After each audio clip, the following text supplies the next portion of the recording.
Hello, this is Melissa, your insurance exam queen, helping you pass your insurance exam with ease and confidence. We are going to jump into this video on what are we doing? Temporary licenses. So, temporary licenses from the state regulations chapter, insurance regulations chapter, state law chapter, however they might call it in your state.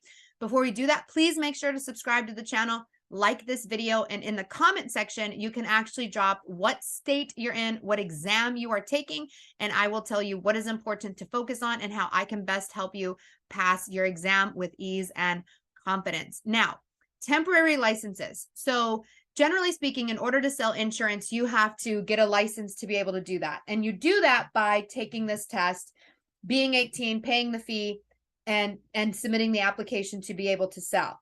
Now, there are instances where they may give you a license without doing all of that, and they're generally known as a temporary license. Now, there's generally three reasons why you would get a temporary license. There could be more depending on your state, but these are the three most common reasons. The first reason would be that you are married to someone who has an insurance agency and you rely upon their income and the money that they're making. And if they were to die or become disabled, you could take over their position essentially.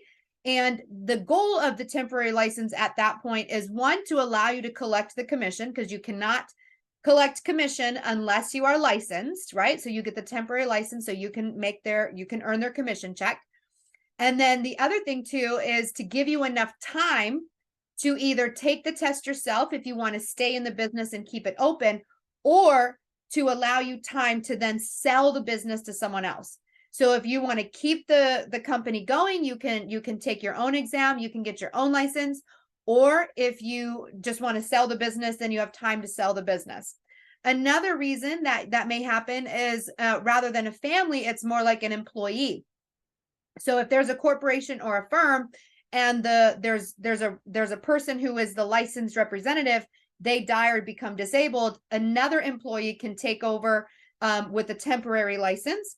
And then the last reason is that the agent got deployed, like they're in the military and they got deployed, then an appointee can take over the temporary to get a temporary license. Now, like we said, there may be some more or less reasons depending on your state, but those are definitely the three most common. Now, temporary licenses are meant to be temporary. The most common number I have seen is 180 days. That a temporary license is only good for 180 days, but your state could be 90 days. I've seen some states that could be 6 months. So you have to check your state-specific text like Excel, Kaplan, 80 Banker, ExamFX to see what they say about how long the temporary license is good for. Now, some states will also additionally say that there must be a sponsor or somebody who is watching this person engage in business. If you get a temporary license, that doesn't actually mean you know anything. It just means that they gave you a temporary license. So they may say that there must be a sponsor, somebody who is guiding you through this process as you get your license and monitoring what it is that you do. And then they could be held responsible for what you are or are not doing as a licensed representative, even though it is temporary. Some states say that you are not allowed to ever renew a temporary license. It's one and done. Some states do allow you to renew it if you need extra time, but most states it's non-renewable. You can get one, and that's as much time as you need to study and be able to pass the test yourself and or sell the business. So that is all about your temporary licenses so that you can pass your exam with ease and confidence. Again, please subscribe to the channel, like this video, drop your state and exam below so I can tell you what's important, and check out all the resources and the class series available on insuranceexamqueen.com. I am sending you all the loves and all the vibes to pass your exam. Have an amazing day.